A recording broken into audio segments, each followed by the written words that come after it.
Welcome back, everyone, to another episode of Talking Smack, where we talk superheroes, movies, animation, and comics. I am your host, Josh Scar, and joining me this week is Alex, making his long-awaited return. Alex, how you been? I am so happy that you let me out of that basement with Wi-Fi so I can talk to you this week.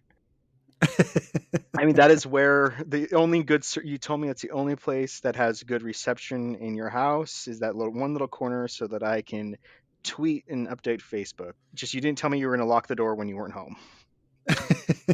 Well, you got to keep the equipment safe, man.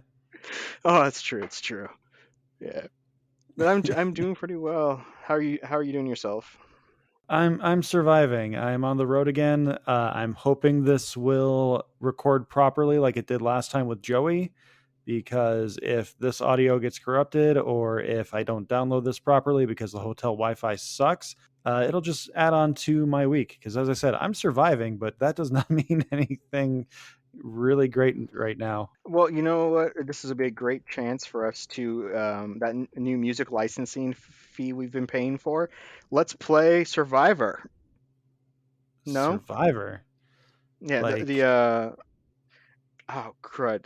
are you I talking about completely the blanked. reality show, or are you talking about the band? There's a band called Survivor? Isn't there?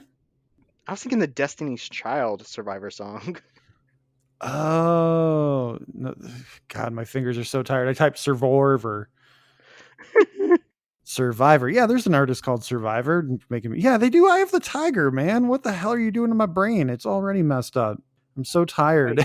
Wait, Survivor does that's who does Eye of the Tiger? Yeah, man. Is that their only hit from Rocky 4?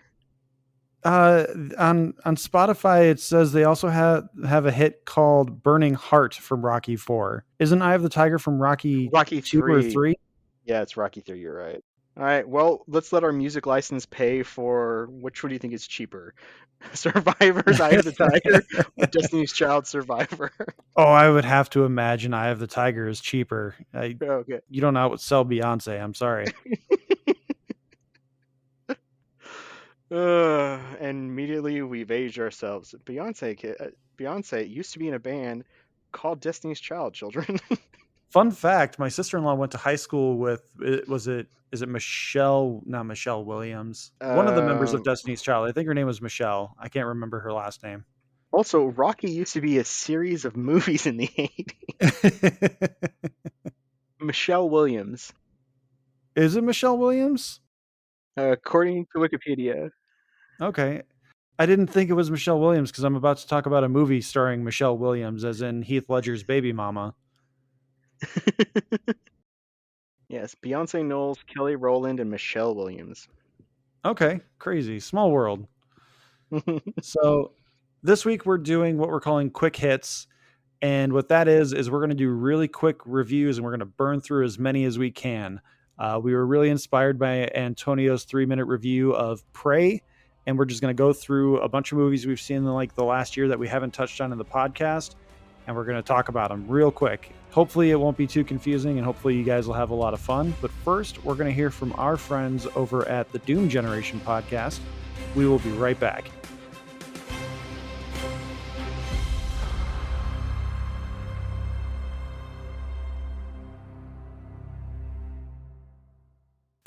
Hey, you! Want to get doomed? I'm Tessa. And I'm Nicole, and we have a spanking new podcast for your ear holes called Doom Generation. Listen in as two foul-mouthed biddies have an always casual, often comedic... What? I think we're funny. ...and sometimes chaotic conversation about the things that doomed us to be who we are today. Take a trip with us down nostalgia lane, and we'll try not to veer off the road. Available on Spotify and Apple Podcasts. Follow us on Instagram and Facebook at Doom Generation Pod, and on Twitter at DoomGen Pod. Later, Doomers!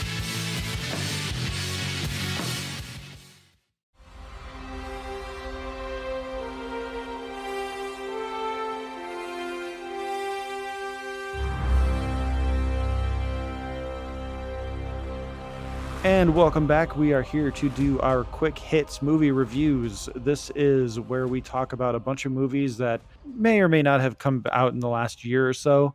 And we are going to just give our quick thoughts on these movies, give them the old Talking Smack rating of must see or pass.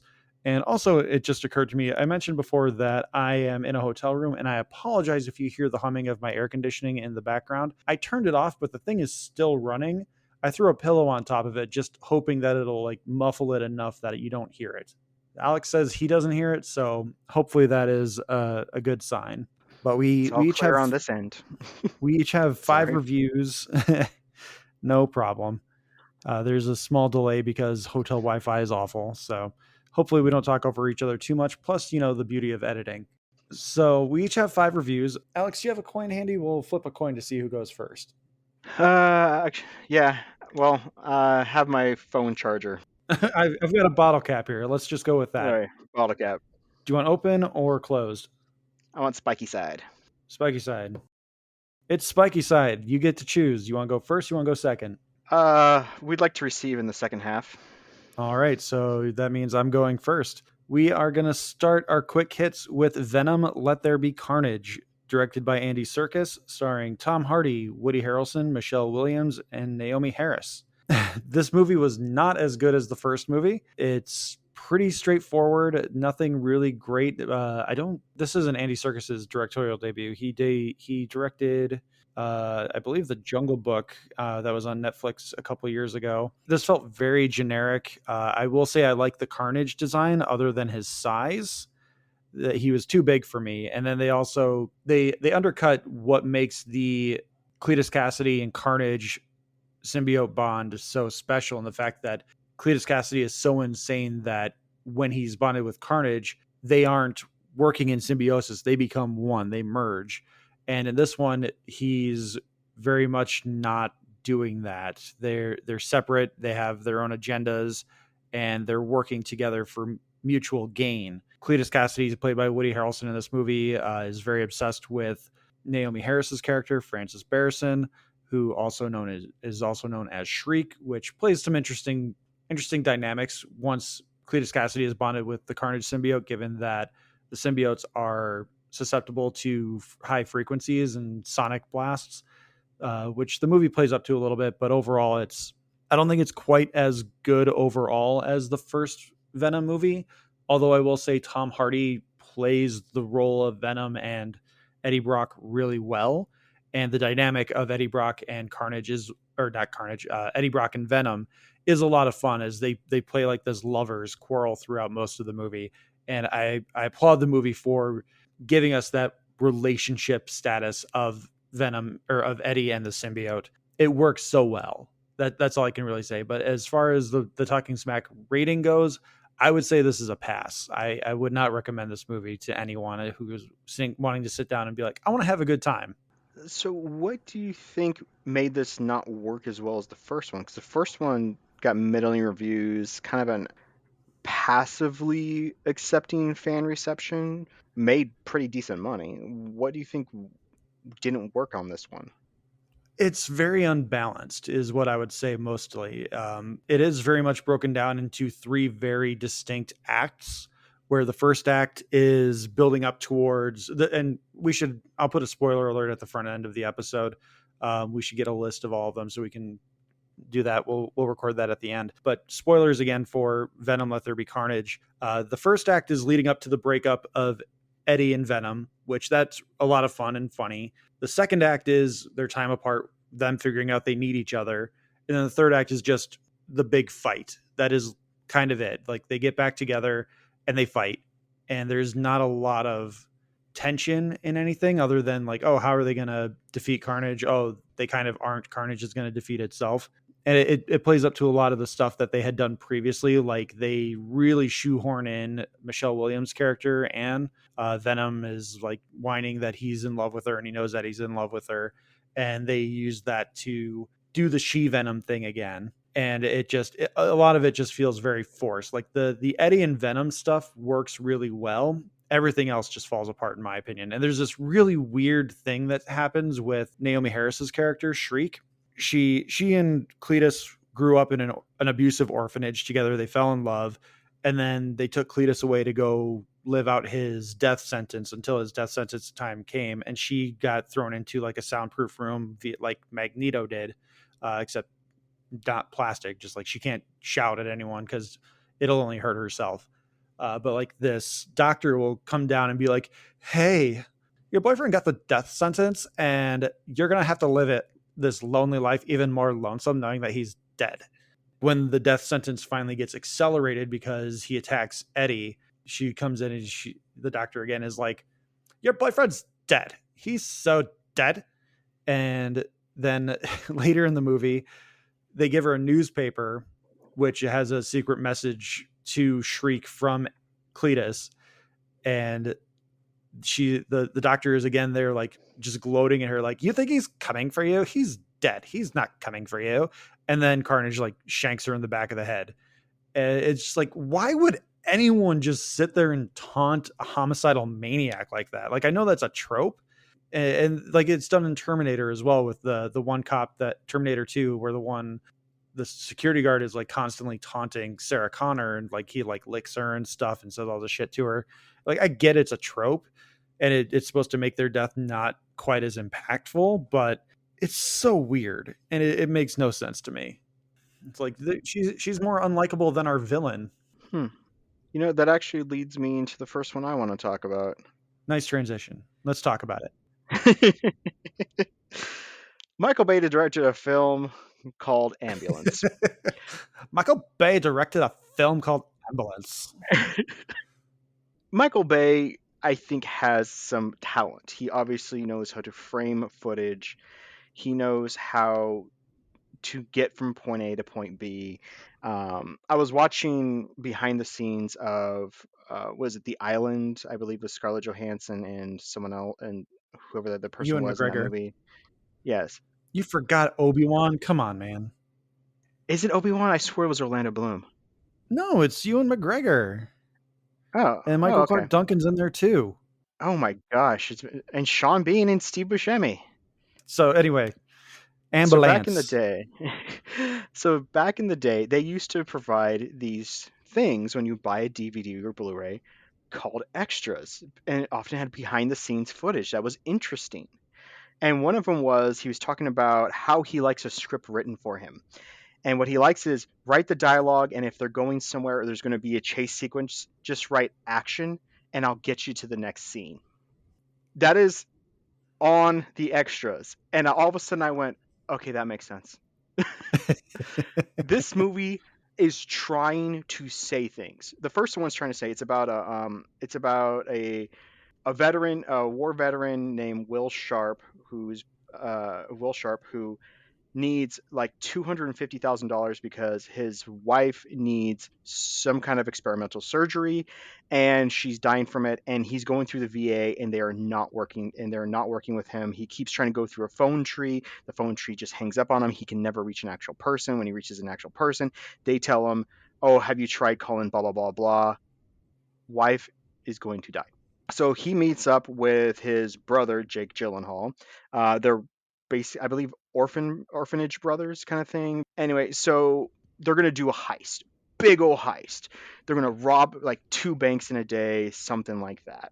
So they start the plan and it's all set up and it's kind of like this cool training sequence, and you meet like some of the other cops. You also find out the reason why it's called Ambulance is because like there's a jaded EMT lady, and then there's like the rookie guy who's kind of excited, who be on the job the first day. It's like, okay, you're setting up all the players. Okay, that's fine, whatever. I'm not really invested. Cam is her name. She's the jaded person played by Isa Gonzalez. They go to rob the place, but some cop is going in because there's this like rookie cop who's like hitting on this bank teller, and he gets into the bank as they're robbing it, and things go sideways. They shoot him. Now, mind you, the reason why the cop is in the bank is because he keeps trying to hit on a teller. So I'm like, this is just creepy. You're trying to make it endearing, but this is Michael Bay version of endearing, like from the Transformers which means movies. It's leering and gross. Yes, like that whole Transformers 4 with Marky Mark, with his whole daughter reading out the like statutory laws about we can date even though I'm overage and your daughter's underage. It's that kind of creepy Michael Bay. Because he's like overly hitting on her and she's being robbed at that time, but he doesn't know it. And it's like, dude, you're walking in during her work hours with your police uniform on and she's working and you're trying these weird kind of pickup. It's not endearing. It's gross. Things go sideways. He gets shot. Everyone in the crew gets killed. There's a bunch of this bank robbing crew gets killed in this hail of gunfire, except for, of course, Danny and Will, Jake Gyllenhaal, and I do not know how to pronounce this person's name. Yahan Abdul Mateen. I'm not sure if I'm pronouncing his name correctly. I apologize. Yahya Abdul Mateen. Yeah. Yeah. Okay. So she's now the paramedic. They take over the ambulance. Cam is trying to save his life. So begins chaos, where everybody is a monster. The local police are monsters. The FBI who comes in are monsters. The local police is basically like, we know we're going to take him down. They're just throwing agents at it. They're getting, cars are being blown up. They're just gunning down, like trying to gun down the ambulance. Things are exploding everywhere. People are dying. At one point, the cop who's injured goes into massive cardiac arrest. This is a cool scene. I actually do like this. They have to do surgery on him while running from the cops in the ambulance. So Cam has called her boyfriend, who's a surgeon, who links her with a different doctor who's on a golf course. And he's walking her through this very difficult surgery while Will is assisting, because Will's a good guy. He knows his brother's a bit of a scumbag bank robber, but Will's a good guy. He doesn't want to do really any of this, but he's seen this through because they're brothers. They grew up together in light. Here's why I say everybody's a scumbag. You call a doctor. This cop is dying. This innocent cop is dying. They're doing surgery. And he's like, okay, so you're going to need 2 people. Okay, cool. And then the doctor says, listen, have your criminal friend there. Yeah, that criminal. Hold the scalpel with this and this. I'm sorry. You're on a Zoom laptop call trying to save a guy's life while you're on a golf course, and you're going to say, have your criminal friend do this? What was the point of adding that line? Like, what was the point of you antagonizing the person who doesn't know how to save this person's life, who's trying to save this person's life? And then they meet up with some gang members who they're as a Hispanic person offended because they're all driving lowriders with like Gatling guns attached to them, and they start attacking the cops. And then at the end of it, because all these cops have died and all these FBI agents have died, they're heading to the hospital to drop, because basically they're giving up. They're like, we can't get away. All our plans have failed. We've betrayed all these people. They're going to the hospital because the guy is starting to code, because he's been given like 4 blood transfusions from Will. Everything's just going horribly sideways. Will has ended up shot because of obvious reasons, because he's trying to save his brother now. That's the thing, Jake Gyllenhaal is going to save Yahya, and they're taking him to the hospital while the cop is still in the back, and they're going to dump off Danny. They're going to dump them off. And what happens? They're trying to call the cops off because they're heading to the hospital. And they actually say, with as many people that have died today, there's no way we can call the cops off. They just lost their friends. They're going to kill them. So while they get to the hospital, the cops are just unloading bullets at this ambulance. When they get to the hospital, they're like surrounded, blocking the doctors and nurses from getting to the ambulance to shoot them. Eventually, there's a sacrifice. You can guess who sacrifices themselves. They get the cop out of there. They're taking him there. And then Will, the good guy, is on the ground, handcuffed while bleeding out from being shot. And the cops are just surrounding him and just staring at him as he's dying. They're blocking the nurses and doctors from getting to him. And then Cam decides to like, dude, you don't understand. He's supposed to save that cop's life. And they begrudgingly let the doctors take him and save his life. This movie is full of monsters without a message. I think the message was supposed to be the U.S. probably is a little. Our police are probably over militarized. Our healthcare system's a bit screwed up. That's all lost in just making everybody a horrible monster or a stereotype. I can also see it being a little bit like we don't take care of our veterans well enough. Yeah, maybe. Like the bureaucracy is kind of forcing our veterans into weird or awful positions, which, I mean, that sounds like Michael Bay. If it's someone in a suit and there's bureaucracy, he will tear them down to like the most basic kind of caricature. Yeah, I was just like, when they went to gang members, and of course it was either Hispanic or Latino, and they literally run out of a lowrider body shop. I was like, of course. Well, yeah, Michael Bay doesn't know how to do anything subtly or, respectfully. No. So horrible movie, pass. One follow-up question that I have is, I've seen the trailers for this movie, and there's one line that always sticks out to me. So Jake Gyllenhaal and Yaya, they're bank robbers. They have gone to intentionally rob the bank, regardless of intention. They are the bad guys in this situation. And yet there's a line in the trailer, at least, it's probably in the movie, where Jake Gyllenhaal says, "We're gonna make it home. We're not the bad guys." And I'm like, you robbed a bank and you hijacked an ambulance. You're the bad guys.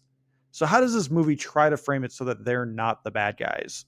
So the way they try to frame it is because Will needs the money for his wife. That's the thing. And this is quote unquote the final heist, of course. Of course. Because Danny is like rich as heck from all of these banks he's robbed. He has like a place in like a place in Bermuda or something. He's even on the phone call at one point talking to the decorator and designers who are organizing his daughter's birthday, who's the next day, making sure everything's set up perfectly for them. And he is very affable at first. And the way they make, but it's very quickly apparent he is just going to go the distance because he wants all this money. Because he I wants can go the distance till I now find. No, sorry. that's Wrong funny. movie. So the way they make Will the good guy is he's doing it for his wife and kid, and he is always trying to help Cam and help the cop who's been shot. He is working in the back with them. Does like seriously, like I swear, 4 blood transfusions into the guy. He is always trying to protect them because he just wants to get this done with, and of course his loyalty to Danny.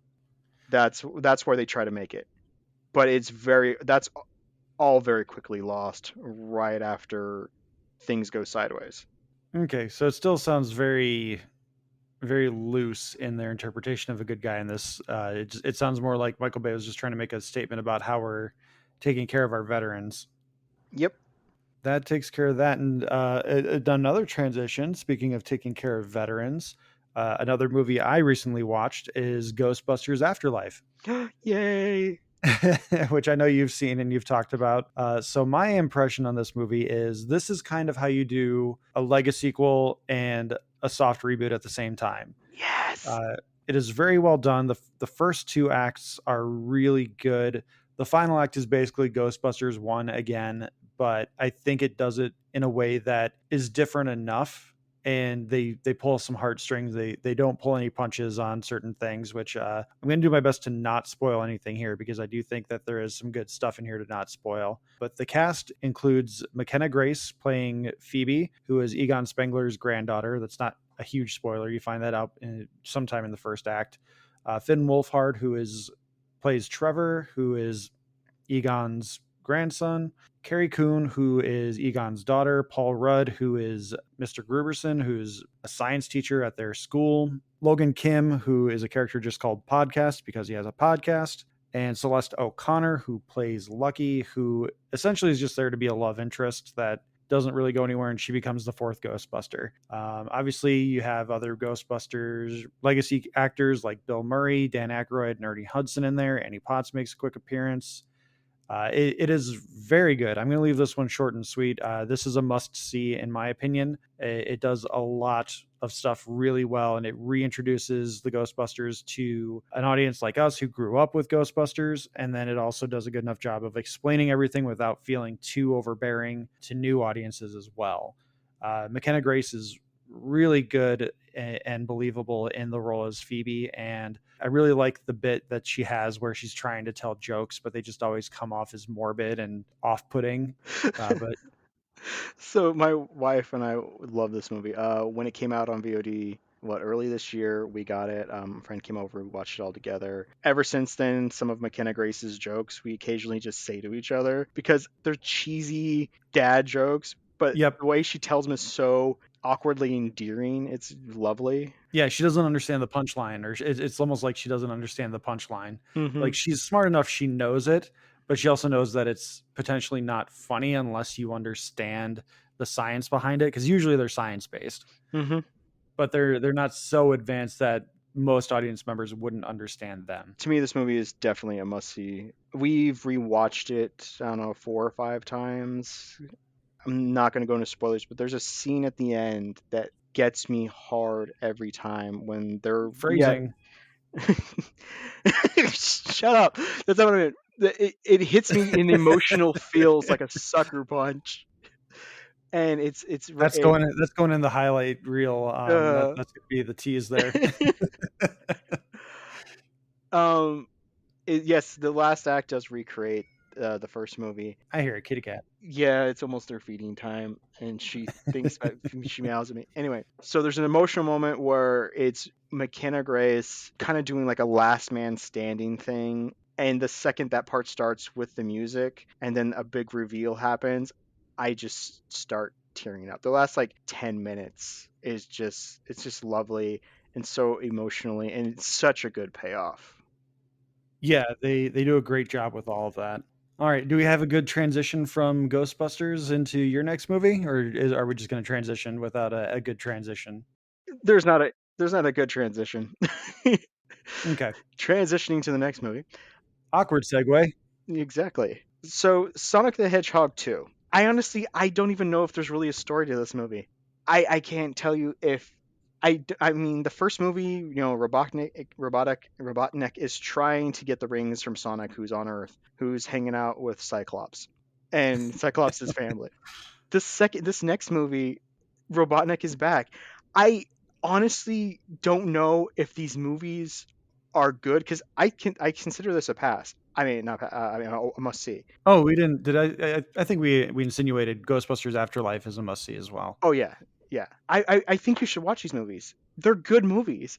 The problem is I can't really tell you any of the plot other than Jim Carrey is having a fantastic time being Robotnik. Ben Schwartz is fantastic at Sonic. The humans exist to be there, but Idris Elba as Knuckles is so good. They kind of give him the qualities of Guardians of the Galaxy Drax. Yeah, where he doesn't really, because he doesn't understand Earth lingo, he doesn't understand Earth technology, and he doesn't understand metaphors. And it works because Idris Elba is selling it. I did not know that I needed Idris Elba as a voice actor, but I want him to do more stuff. Well, I mean, he was Chief Bongo in Zootopia. Oh, was he? Yeah, he's the big elk. I didn't realize that. Elk, antelope. I don't know. I think it's an elk. Yeah, it's probably an elk. Yeah, he's the guy that he makes the joke of "let it go." Oh, okay. I can hear that. Okay. Oh, that's right. And he was Shere Khan in Jon Favreau's Jungle Book. In the not live action Jungle Book with one real character in it. Oh yeah. But he needs more roles, voice roles, because his charisma comes through amazingly through the little red in Kata. And it kind of, the only knock I would say that Sonic the Hedgehog 2 has is that the human cast is, with James Marsden, Tinko Center, and their family. They are basically sent off to Hawaii to have there's a wedding going on. It is a little bit of the Alvin and the Chipmunks live action thing, where it's like after the first movie, we don't know what to do with our live action actors, so we're gonna put them on a ship or put them over here and pretend they don't exist while other stuff happens. But it's fun. I enjoyed it, and I enjoyed the tease at the end, where they were going to bring even more Sonic characters in for the third movie. I have nothing really negative to say about it, other than I don't know. There was a plot that happened. Yeah, I've watched like highlights of the movie. I haven't sat down to actually watch it, but I sat down and like skimmed through it to get to the action beats. The action stuff looks a lot of fun. The Tails stuff works pretty well from what I can see. Mm-hmm. And yeah, I thought it looked at least fun, if not good. I'm not a big fan of the first one because it does that trope of all those kind of movies that not just video game adaptations, but like more often than not, just like CGI characters come into a real world situation and hilarity ensues or shenanigans ensue. With this one, it seemed like they were embracing more of the Sonic lore and putting more of the video game stuff into it because they had created that base layer with the first movie. Tails comes through looking for it, and is very much like, has different power set, different the personality, I believe, is pretty true to what I remember from the video games. Jim Carrey is bald headed, big mustache, definitely looks like Robotnik this time. Makes himself, of course, a Mecha Robotnik, which is not really a spoiler. I believe that was in one of the trailers. They really lean into each other's powers, and of course, towards the end, everybody has to team up together to fight, and you do get them doing more upgrade. They get more upgrades, how they interact with each other, which is more, some of the stuff you do get from the video games. It works for me, and it's breezy without being insulting, unlike the Resident Evil movies were.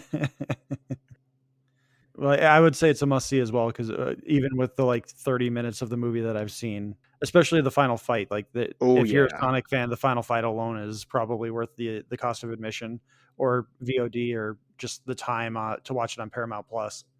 Speaking of breezy, the next movie I'm going to talk about is not. I watched Elvis. Ooh. I watched this while I was hung up in Indianapolis over the week from Sunday through Tuesday morning. And that is a very long 2 hours and 49 minutes. Oh yeah. It looks great. It's a Baz Luhrmann movie. It looks great.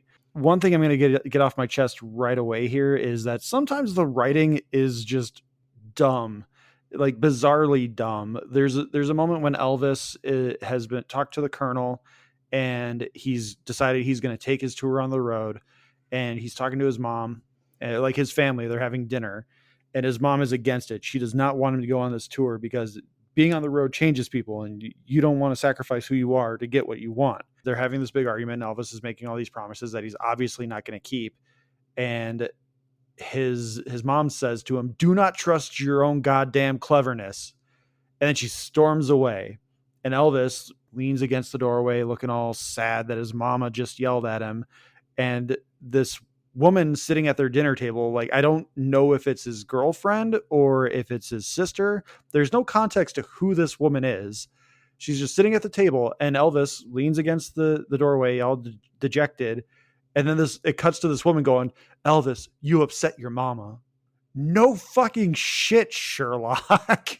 Like, they just had an argument. Are you, how dense are you? Like, Baz Luhrmann, you really needed to have that line in there to make sure we, as the audience, knew that Mama was upset. Really?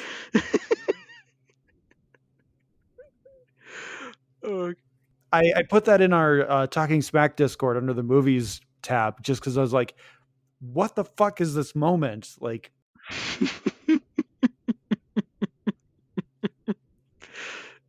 The Elvis movie I watched actually piecemeal over 3 days, because while I was enjoying it, I was so confused at moments. Like, for the first 20 minutes, I thought this movie should have actually been called Colonel Tom Parker. oh, speaking, like, sorry, I don't mean to cut you off at mid thought, but like, I did not know Colonel Tom Parker lived in Denmark until he was 20. Mm-hmm. And so when Tom Hanks shows up talking like he's from Sweden or something, and I'm like, I thought the Colonel was from the South. Like, why is he sounding like this? Finally, I had to stop the movie. I went to Wikipedia and I looked it up, and yeah, he lived in Denmark till he was 20. Then he emigrated illegally to the United States and worked the Carnage circuit. And then he found Elvis and made a shit ton of money off of Elvis. And there's a whole, it's basically what the movie is about. Like, once you get to Elvis, like, the movie is kind of a dying fever dream of the Colonel, like reliving Elvis, which I'll talk about that in a minute, but you go ahead with your thought now. I love that, by the way, a dying fever dream of reliving his life with Elvis. That actually is a perfect encapsulation of what this movie is. We were spending so much time with him that I never felt like I actually quite understood if this was supposed to be his interactions with Elvis, or his interpretation of Elvis, or we were supposed to be getting to see who Elvis is. And finally, towards the end of the movie, I was like, you know what? This is his interpretation of Elvis. This is why, even though the movie's called Elvis, I never felt like I understood Elvis. I think Austin Butler did a fantastic job with the mannerisms, the poses, the singing, which it was his voice mixed with Elvis. They finally admitted that that's how they did that.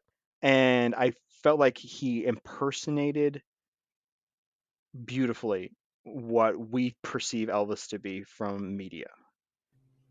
Yeah, he sounds like Elvis without doing the Elvis impression Yeah. really. But Yeah. Elvis had that really unique way of talking that it was really it's a fine line to be parody and to be more straight with it. And I think they blended that without getting into parody. Yeah, I thought that was lovely. However, I don't think this movie should have been called Elvis. I don't think this movie would have sold well to audiences if they didn't call it Elvis. Yeah. I mean, I enjoyed it. And I will The Colonel probably Tom Parker abuses Elvis story, as told by Baz Luhrmann. I would watch it again, and probably in a few years. But I think you're right. It's a fever dream, and it is weird. Yeah, you have some of the Baz Luhrmann stuff in there. Like if you've seen Moulin Rouge, if you've seen his Romeo and Juliet, you know what you're kind of getting into with this kind of movie. But what I was going to say earlier, before letting Alex continue on with his thought, because I didn't want to be rude, with this being uses Tom Parker's essentially final thoughts of in life. It really the framing device is told through his perspective, and it's really interesting that every now and then he'll start blaming the audience for certain decisions Elvis made. Like Elvis became an adulterer because he loved you so much. And Elvis turned to drugs because he loved you and performing so much. He needed to perform for you. And I thought that was really clever because, yeah, I mean, performers do get addicted to that endorphin high of being praised and performing and everything. And the movie never really spends a whole lot of time with Elvis's inner demons. Like we get a lot of Elvis in this movie. After like the halfway point, we kind of shift from the Colonel being kind of the main character of the movie into Elvis being the main character. Like once the arrest happens for lewd whatever, and he goes off into the military and he meets Priscilla, that's when it really becomes the Elvis story. But again, it's through the Colonel's perspective, and the movie like throws the Colonel under the bus at the end of it, which I mean, deservedly so. The guy was a complete asshole and literally abused Elvis financially. At the end of the movie, they're like, hey, by the way, Colonel Tom Parker sucked if you didn't understand. He got sued and he died living out of casinos. He sucked. Spoiler alert to events from 25 years ago.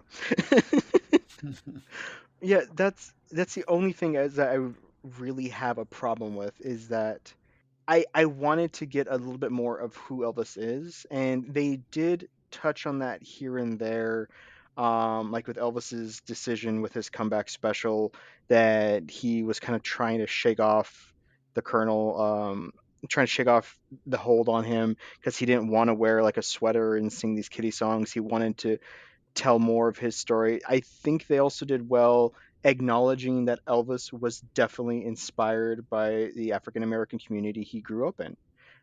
They acknowledge that fully, that where he get his inspiration from, the people who he grew up with, people he interacted with. I really liked that as well. But I still don't feel like I know what drove him other than, okay, he likes singing. And he loves performing and he loves the way that fans respond to him. I did love the very first time we see him perform, when he starts doing the shake and everything, which I guess we're supposed to assume it's the very first time he's ever performed as well. He has his regional hit of "That's All Right, Mama" going around.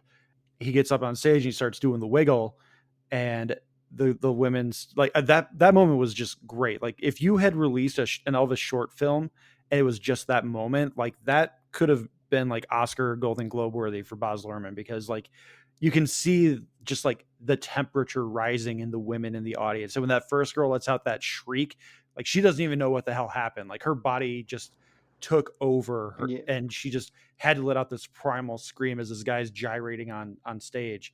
And Elvis just kind of through youthful naivety is just like, why are they yelling like that? And Yeah. like, they're loving the wiggle, man. Keep doing it. Yeah, I like that. I also really enjoyed when he got arrested for the lewd conduct.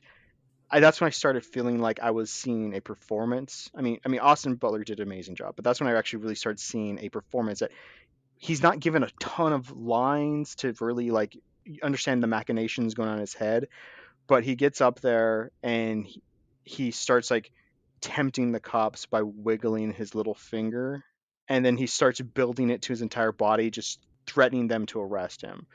Which I do believe is like accurate to what happened in real life. I believe that is as well. One thing I will say that I feel is kind of a negative towards this movie is that while it has a really robust cast, it is very much a Tom Hanks, Austin Butler feature. Like everyone else is very almost even beyond supporting character. The scenes move so quickly that you don't really have time to get to know Priscilla. You don't really get to know where's Dacre Montgomery? There is Steve Bender, who directed the quote unquote Christmas special. They come into Elvis's life and they're like, we don't do Christmas specials. And he's like, I don't want to do a Christmas special. We're trying to get away from the Colonel's vision and we're going to do our own thing. And then it's just kind of okay.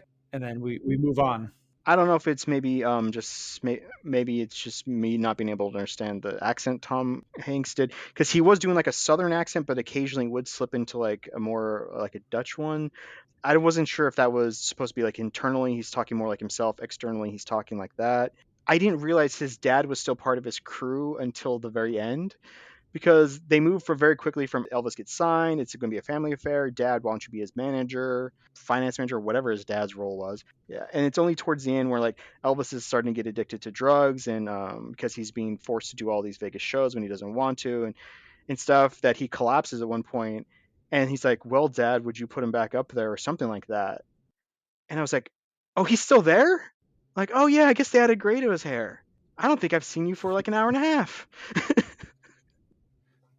Yeah, and it once Mama dies, that's really when the family stuff just kind of fades, and it's more about Elvis becoming an actor and serving in the military for a little bit, and the family stuff. It's just too helter skelter. It's very Baz Luhrmann. Like if you're not one of the two main characters in the movie, your story does not matter. But I mean, it was still good. That's the thing, is it's still very watchable, and I was still drawn to what was being displayed to me. I was just lost in a lot of it, but not in the great way of I'm captivated by the performance. It was more I was just lost because I'm like, I think we're rushing this, and I'm not sure who's surrounding them. There is a lot of opportunity to get into what is that Adam Driver, Scarlett Johansson movie, a Marriage Story, something like that, Mm-hmm. where you can Oscar bait with just scream yelling and cry yelling and all that Oscar bait crap. For most of the movie, I'm like, they could be going for those kind of performances, and they really hold it back. I think there's maybe two moments where I'm like, that's a little Oscar baity to me. Which one of them is the Elvis, you upset your mama moment. I think that moment gets a pass from me because it is very emotional, like a mom protecting her son. But then later in the movie, when Priscilla says, I'm divorcing you, Elvis, they get into a shouting match, and I'm like, this is the Oscar bait scene.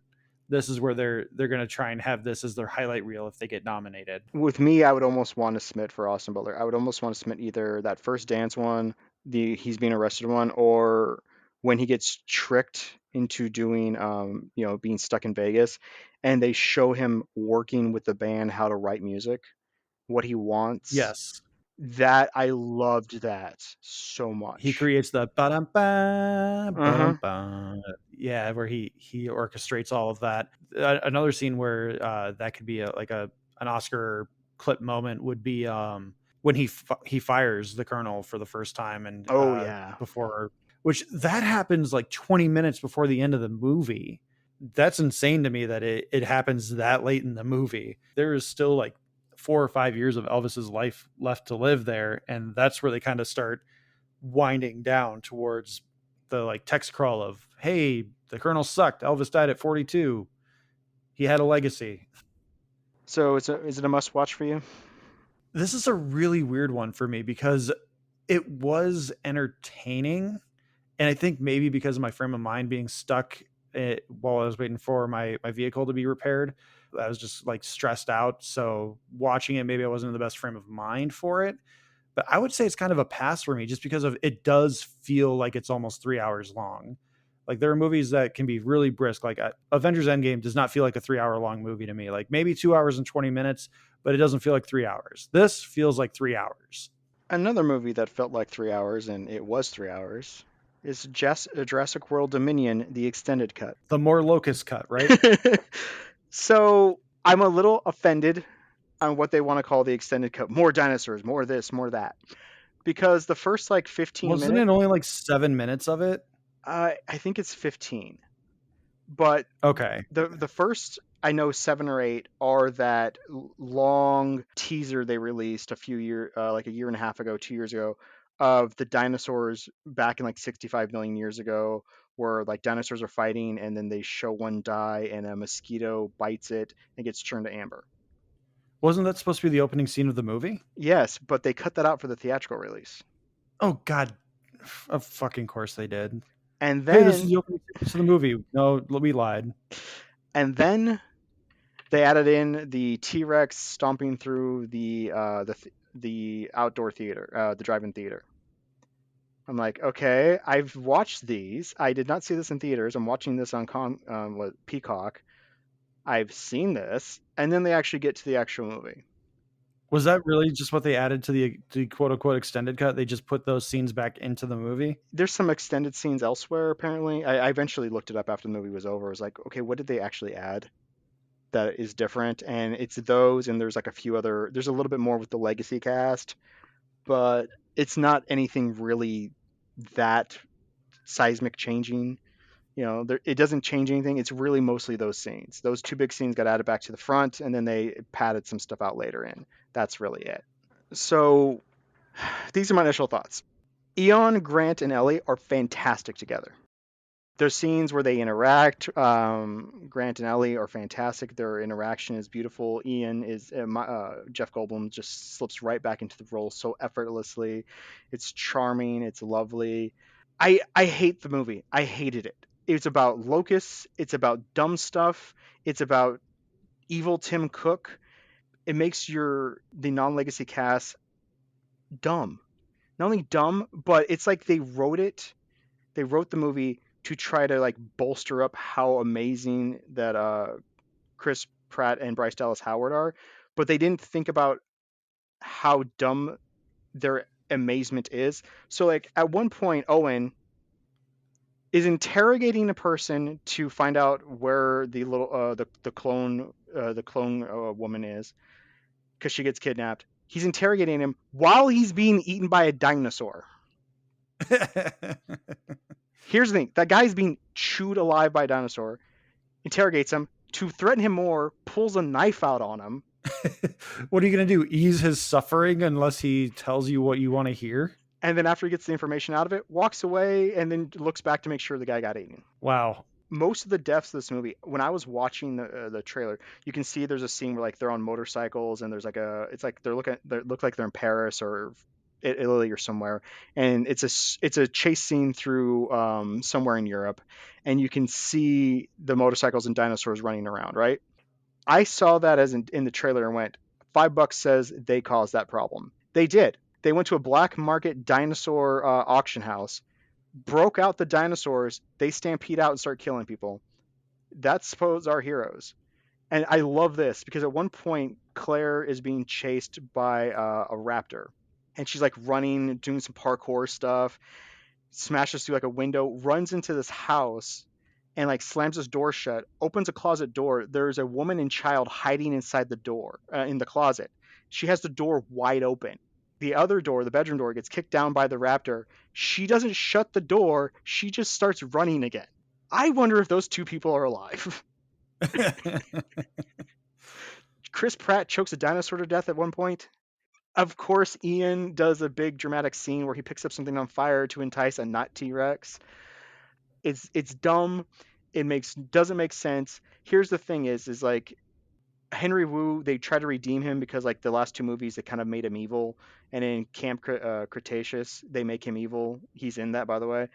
They make him like super evil in that. They try to redeem him because he's trying to do the right thing.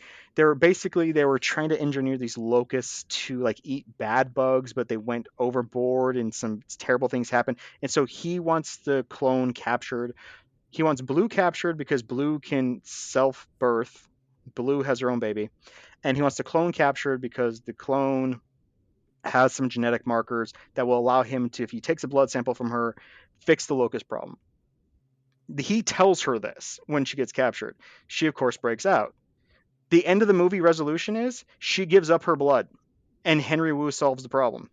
So she, being Blue, like willingly offers up. Sorry. There's that. The clone girl. Yeah, That's right. The clone girl. Yeah. What is her name? I feel bad not actually acknowledging that she has a name. Claire. That's Bryce Dallas Howard. Nope, that's Bryce Dallas Howard. Isabella Sermon, Macy Lockwood. So they're basically trying to capture Macy, and they do. He's like, hey, listen, if you give me your blood, I can solve this problem. She doesn't, because she overhears things that, of course, she misinterprets, because evil Tim Cook is yelling at Henry Wu to do some stuff. And the end of the movie is, seriously, he solves the problem and is now a hero. Henry Wu is.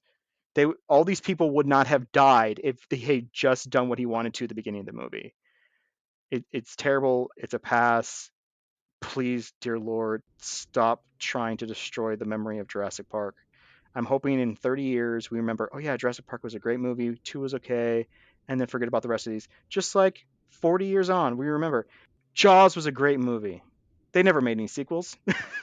That was also pre-internet, so it was a little easier to forget the bad sequels. And plus, we still have that great Michael Caine quote about Jaws 4, where he's never seen the movie, but you can see the house that he bought with the paycheck he received. And it is beautiful.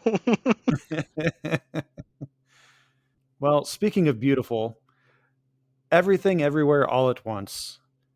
Have you seen this movie yet? No, I need to. I'm waiting for a good opportunity to watch it. You do. Is it that this good? This is like the movie of the year. I don't give a shit what wins Best Picture at the Oscars unless it's Everything Everywhere All at Once. It is so good. It stars Michelle Yeoh, also features Jamie Lee Curtis, Huy Quan, who you would know as Short Round from Temple of Doom and Goonies. Yes, I've heard he's in that. Yes, he is fantastic. This is his return to acting, which he's also now been cast in a Star Wars thing. I believe I believe he's been cast in Acolyte. I can't remember, but I know he's been cast in something with Star Wars now. And then also Stephanie Sue, who is absolutely fantastic in this movie, as well as the marvelous Mrs. Maisel. And I don't know if I mentioned Jamie Lee Curtis yet, but Jamie Lee Curtis and James Hong are also in this. This movie is, I'm not going to give anything away because you haven't seen it, and anyone who has not seen this movie, I must see this enough. This is my highest recommendation for 2022 so far. And it's just absolutely fantastic. It's weird. It's one of the few A24 movies that isn't a horror movie. It'll blow your mind with some of these things that they do. So the basic premise of this is that there is a multiverse that exists, and there's an attempt to destroy the multiverse from a being, and Michelle Yeoh's character Evelyn is the one who can stop it. She has this just specialness about her that she doesn't even know about. She's just this Chinese immigrant who runs a failing laundromat, and she's just tired with the monotony of life. Her husband is trying everything he can to just connect with her, but she's just falling out of love with life and everything. Now, all of a sudden, she's discovered that she can tap into the multiverse and essentially download skills, kind of like Neo. But the catch for this is she has to do absurd things. So her liaison into the multiverse, when they make contact, they eat their chapstick, and then they learn how to do kung fu. Oh. Yeah, it's just you have to do the most anomalous things ever to tap into a certain version of the multiverse. And you can basically download their memories and whatever special skills they might have. There's a version of Evelyn who is an actress, so she can start lying better. And there's a version of her who is a kung fu master, so she can fight when inevitably the big fight happens. And it's not just an action movie. It takes a really amazing, hilarious, and dramatic turn and it's so fucking weird and amazing all at the same time. Like that's as much as I'm really going to give into it, because like some of these moments you're going to be like, oh my god, what the hell just happened? Like there are literal oh my god moments, and like you'll know one when you see it. Like they foreshadow something where you're like, something's happening with that's going somewhere that I don't know, that I want to know where it goes. All right, definitely want to watch that. All right, so your second to last movie. So it's called The Outfit. I don't want, much like your film Everything, I don't want to reveal too much of it because it's a bit of a slow burn movie. It's set in 1956 in Chicago. This Mark Rylance is an English.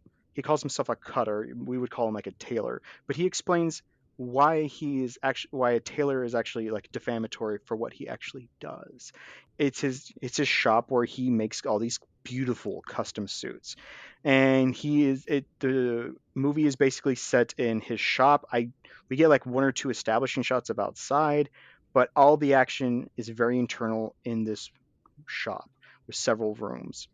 And it becomes very quickly apparent that in the shop is the mob. And there's some bit of gang warfare and tension going on within the mob.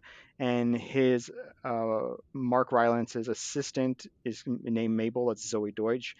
They have a good relationship. She always wants to travel. She's collecting all these snow globes that like people will send to her,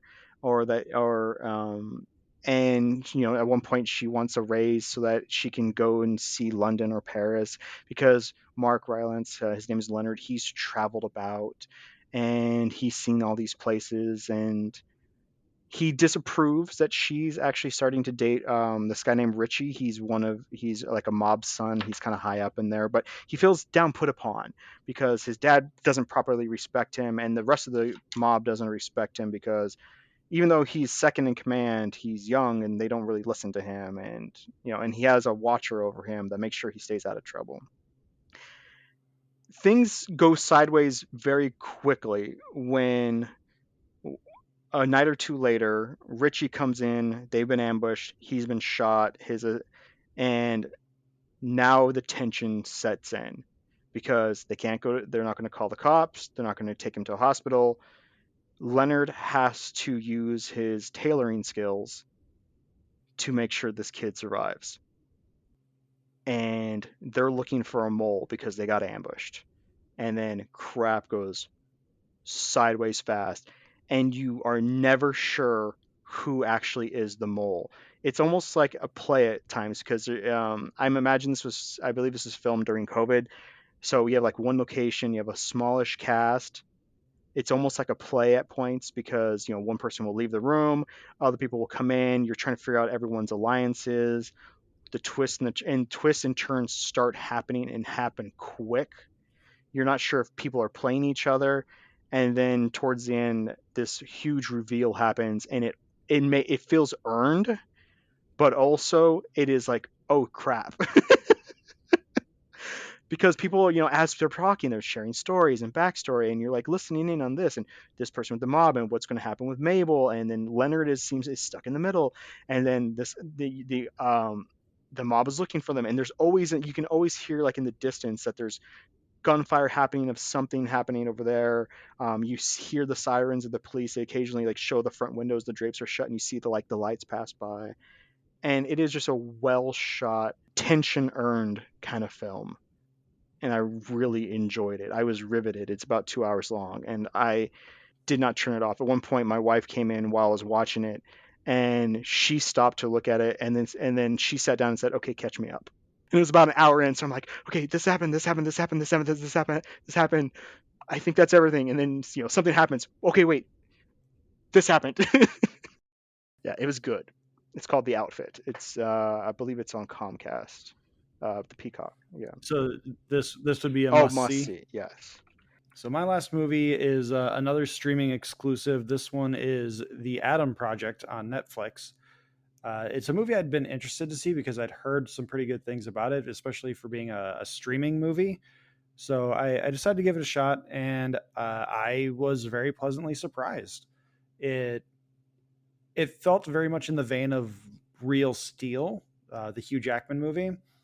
And it's a time travel movie where Ryan Reynolds ends up finding his younger self. He misinterprets his time travel coordinates, so he ends up 4 years earlier, or 4 years later than he intended. He intends to go to 2018. He ends up in 2022 dealing with his 12-year-old self, and he has to find a way to get to 2018 so he can set things right in the timeline. It mainly focuses around Ryan Reynolds as Adam and Walker Scobell as young Adam. And Walker Scobell is a delight playing a young Ryan Reynolds. Like, it's Ryan Reynolds doing Ryan Reynolds things for the most part. But one thing I will say about Ryan Reynolds is when the dude wants to pull his acting card, he can do it. He does it so well in this movie, because there is a little bit of a father-son dynamic that plays into the movie.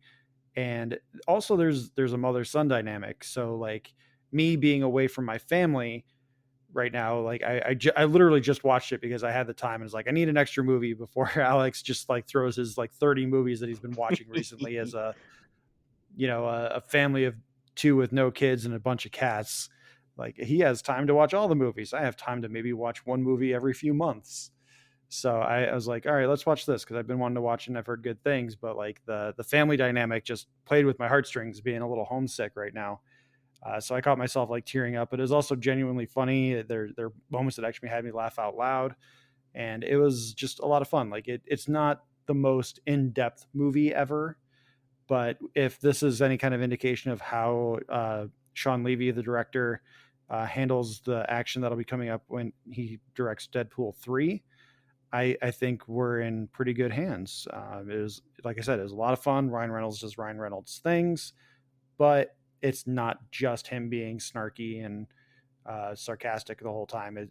There are some genuine emotional moments. Like there's a moment where he has kind of a weird altercation with his younger self, and he ends up just going to a bar to kind of have a moment, and his mom from the past shows up, and he just starts kind of sharing how he felt as 12-year-old Adam to her without trying to be creepy or too obvious. So like, hey, I am your son from the future. And it works really well. And his mom's played by Jennifer Garner, by the way, and his dad's Mark Ruffalo. So obviously they play fairly large roles as well. It has a really good cast. Like I said, Ryan Reynolds, Mark Ruffalo, Jennifer Garner, Zoe Saldana, and Catherine Keener all play significant roles in the movie. But it is mainly focused around Ryan Reynolds and Walker Scobell as the two Adams. But this one I would say is a must-see, especially if you love family movies, or if you enjoyed Real Steel. I think that'll fit right into that niche wonderfully for those kind of people. Yeah, I watched this a few months back, and I completely agree with you. That one of the things that I was a bit trepidatious going into the film is that I felt like since Deadpool's come out, that Ryan Reynolds has basically been typecast or choosing roles where he is himself, falling into that trap like Vince Vaughn did for 20 years, where he's like, so people like me snarky, making random comments, and we'll just pick the best quips and just call it a movie. I was pleasantly surprised that he was trying. He was acting. He was, especially when he's interacting with himself, because you can see the kid. His name's Scobold? Walker Scobell. That he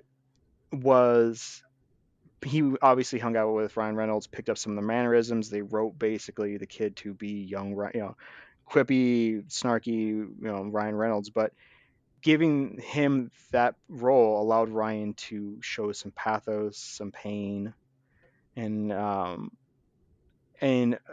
bit behind the facade. And I really liked that, and I had way more fun with it than I thought I would. Yeah, and Walker Scobell did it the first time we were introduced to young Adam. He very clearly spent time with Ryan Reynolds, like you were saying, because you hear the Ryan Reynoldsness out of him. Like, you're like, okay, yeah, I can hear a young Ryan Reynolds in there. The one thing I will give this movie is, if they didn't add that really quick sci-fi prologue into the movie. It's like maybe 3 minutes. If you just start off the movie with young Adam, by the time that older Adam shows up, that movie could be anything. Like I was like, this could be a Predator movie. This could be Alien. This could be Alien versus Predator. This could be any kind of like hunter invasion movie. It didn't really acknowledge it. It tried to play up the wonder of it, even though like he has hot ash falling on his face from the ship singeing the trees that it fell into. Like, oh man, look at these beautiful ashes. Ow, ow. So I have so I've been thinking about this for a while now. I have a random question for you. For spoilers, so you can hack this off if you want. No, I will not make out with Damn you. it! I'm sorry. The end part where they show the flashback in time with Adam and Laura going to college together. Did they de-age them, or do they both just look that young? I think they just looked that young. Like they took the beard off Ryan Reynolds, which I mean, there is some rough de-aging technology in this movie, but I think with Ryan Reynolds, I think they just shaved the beard. Okay, because I was looking at it going like, I can't tell because I mean they both look fantastic for their age, but they're both supposed to be in college, and there's some college age kids like around them. I don't know if maybe they picked some people who are more like in their mid to late 20s to put around them, so that contextually they look more the right age. Yeah, the Catherine Keener de-aging was a bit rough in my opinion. Like she didn't even look like herself in either version, so like that was kind of tough for me to really reconcile anyway. But one thing I will say about that university that they're in, like really cool classroom, but like the building is just like a concrete silo with a hallway or something. Like you would hope a university looks a little bit nicer than that. Yeah. Especially a future one from like 2036 or Yeah, something. really. It's just a big concrete gray mass with like 3 windows and a round circular hallway. It is a little weird. Yeah. But yeah, it's a must see for me. I enjoyed it. It is very fun. Like I said, if you like Real Steel, if you had fun with that kind of movie, it does feel like a throwback to a mid to late 90s kind of family action movie. I do also like that they created a creative way to murder people on screen without the being like grotesque murder. Yeah. They just disintegrate into rainbow strings. It's amazing. The first time that happened, I went, huh? And then I just started laughing. Like, good choice. Very good choice. Good choice keeping this PG. Yeah. All right. So your movie, last one. The Northman. This is Robert Eggers with Alexander Skarsgård, Nicole Kidman, and Anya Taylor-Joy, and Ethan Hawke is in it as well. Robert Eggers has now written and directed 3 movies. The 2015 Witch, that kind of, I believe, introduced the world to Anya Taylor-Joy.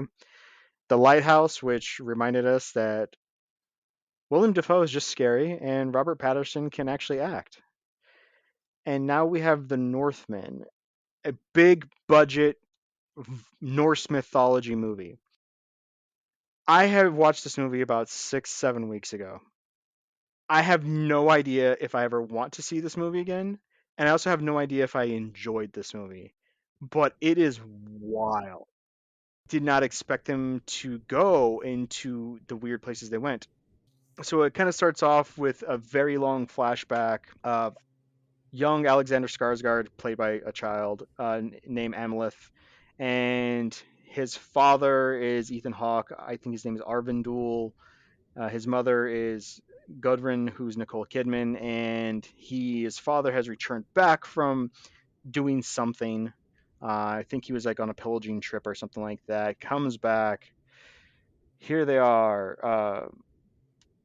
Here they are. They are survive. They have start celebrating. He loves his father, but he has this weird wound on him that looks like it's getting infected. So he wants to let his son know, hey, listen, I need you to continue the family line and all this stuff because you're officially going to be my heir. My brother is not going to be heir. Thorjunir, who I don't remember who he's played by. So they go into they go into like this temple with Willem Dafoe, who is also called the Fool, but he is also like a mystic, and he's calling them wolves, and they drop down on all fours, and he's like asking him like, "Let me hear your howl, you wolf." And his father does his howl, and then the young Amalith tries to howl, but instead he farts. And Willem Dafoe goes, "That is not the sound that a king makes." And then his dad goes, "But it smelt like a king." I'm like, what the hell? Comes outside, gets ambushed. His father gets killed. He takes off running. One of the men, his brother, the king's brother, is attacking. Ambush him, killed him, taking over. Guy starts chasing him into the woods. He gets kind of captured, but he whips out this little dagger he has, stabs the guy in the eyeball, like rips it out, and takes off running. And the guy can't capture him. And the guy's immediate decision is to go back and say, "Oh yeah, I killed the kid." I'm like, what? Okay. He sees his mother got captured, makes his way to a rowboat, and he starts this mantra of, "I will avenge you, father. I will rescue you, mother. I will kill you, Fieldjur." He becomes basically with like a berserker with these other tribes, until he hears where his uncle is, and that his mother is still alive, and more weirdness happens. Like there's witches and mystics, there's dream visions. Willem Dafoe's voice comes through. He was beheaded and his eyes removed, but he speaks through a skull at one point. And I can't tell if this is like supposed to be like a fairy tale, like a true Norse mythology fairy tale, or just wildness for wildness sake. Do you remember the movie Tristan and Isolde with Harry Yeah. Osborn from I've James Franco, Yeah. that's his name. So that was supposed to be like the story that inspired Romeo and Juliet. It's like an Irish folklore or a Scottish folklore or something. From what I understand about the Northmen, it is the Norse story that inspired Hamlet. Really? I believe that's what it is. Okay, I can see that. That's making a lot of sense now. Which therefore means it indirectly influenced The Lion King. Okay, this is making a lot more sense. So the one knock I will have on this movie is that they filmed in Iceland, which I love Iceland, went there on my honeymoon. But Iceland at this time period was covered in trees. Iceland is not covered in trees anymore. They deforested themselves. There's this big project to actually replant, because they lost all their native trees. They actually bring in a lot of plants from like Russia and Canada that are more built for that temperate climate, and they're actually trying to repopulate their forests because they don't have any. But there's like no forest. It's barren. It's not great. So I mean that kind of like is a knock on it, because I'm like, wait a second. I was in Iceland. They told me how like the Vikings, that's where the Vikings got all their ships and stuff like that, was they harvested all of Iceland. And it's beautiful and gorgeous. And I really love this. And Half-Thor, the mountain, is in this at one point, playing a big brute who just murders people, which is fantastic. The violence is fantastic. I just don't know if I liked it. That's my problem, is that they actually have Valkyries show up at one point. And I'm like, holy crap, Valkyries on Pegasus. I just don't know if it's good. And that's like, I don't want to keep telling more of it, because like there's all this weird stuff that happens. There's a twist with Nicole Kidman that I was not expecting. Like, and I don't want to ruin it for anyone who's going to invest the time in it, because it's a little over 2 hours long and feels it. But there is a twist that happens where I'm like, no, please don't do this. I respect your decision. Do not like this. But yeah, Bjork shows up at one point. Yes, Bjork the singer. There's a character just called Hewitch, which I find funny. But yeah, I can't tell you if I like this movie or hate this movie. It looks fantastic. The fight scenes are beautiful. The scenery is gorgeous. There's this battle at the end where they're fighting on an erupting volcano that is like that makes me want to write that into one of my books. Like, okay, we're going to fight scene on a volcano, just copy paste end of Northman. I just don't know. Yeah, it's kind of like what I had said about Elvis, where it's if it's something you think you might want to watch, then go ahead with it. But if you're looking at it and you're just like, I don't know, then maybe just don't bother. Yeah, I can see that. I mean, yeah, that's the thing is Robert Eggers, like, I did not really like The Witch, but I liked the ending. The Lighthouse, I was just like, this is fantastic. I am so lost and so invested. But this movie, I was just like, I don't know. All right, well, let's start wrapping it up here. Let me pull out my script so I don't fudge up any lines here like I have been. Where's my script? Episode closing script. All right. You can follow me at Josh_Scar on Twitter. You can follow the podcast at Talking Smack Pod. You can email us at tsmackpod@gmail.com. Thank you to Leo Allen for our musical themes. Don't forget to like, subscribe, rate, and review. We do have a review from Apple Podcasts, which I'm going to pull that up here in just a second, which I will edit it down to not seem like it's being so long and that I'm filling this It's time. seamless. The power of the internet. So we got a review from our friend Raphael from the Geeky Dad podcast. He says, what an engaging show. Josh and his co-hosts are just fun and knowledgeable about all things geeky. It's a must listen every week. So I love that Raphael threw in some Talking Smack vernacular into that. But thank you, Raphael, for the review. And thanks to everyone who has left a review. And let's go back to the script before I start just rambling on and on and on again. Alex, thank you for coming onto the show. You're welcome. Doing all the things you do, being flexible, and watching all the movies that I can't watch. Just leave me a list. I'll keep going through it. And then you still don't do social media other than for our podcast, Correct. which I'm trying to peer pressure you into it with some of our interactions today, where you're basically making it look like I'm talking to myself. That was fun. And most importantly, thank you to everyone who's listening. Thanks for the feedback on Good Pods, for the ratings. Thanks again for reviews on your podcatcher of choice. I think that's supposed to be the proper term. I call it a pod player because I'm old as shit. But I think podcatcher is supposed to be the new thing to call the different kinds of podcast players. I don't get it. I don't know. I'm going to do an old man ramble if I start talking about it. So I'm not gonna. But thanks again, everyone, for listening. Hey. Our theme music this week. Oh, shit. I'm so sorry. Alex, who is doing our theme music? How dare you? Bjork. Oh, yeah. And watch Quantum Leap. Yeah. Watch Star Trek.